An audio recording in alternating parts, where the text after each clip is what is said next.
Kapulisan ginapandama ng publiko nga posible armado ang tatlo ka mga pugante nga padayon karon nga ginaayam. Yaring balita nga itong gintutukan.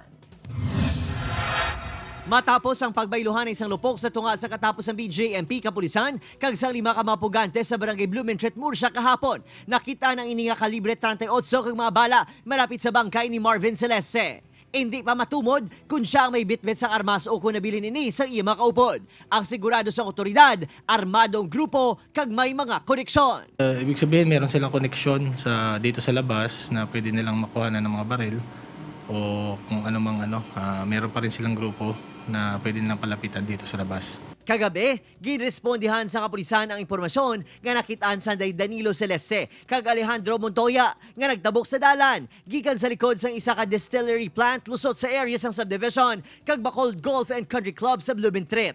Ginapatihan nga nakalusot na sa Bacolod ang duha butangan nakaalerto naman ang kapulisan sa Bacolod. Doon nakitaan sila ng mga gwardya at hinabol din. Tapos tumalon sila doon sa may likod, which is part naman na ng Bacolod.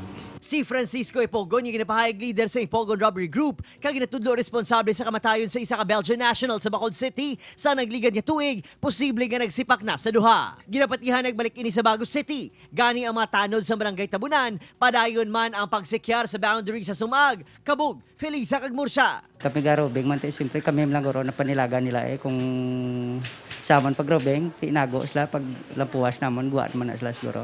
Samtang yara na sa paghinakop sa BJMP ang nadakpan niya si Daniel Tamon. Nagapabili naman ang 10,000 pesos yung reward money yung gintadyag sa BJMP sa makatudlo sa tatlo pa ka mga pugante. Upod, Kiril Casillo, Adrian Priatos, 1 Western Visayas.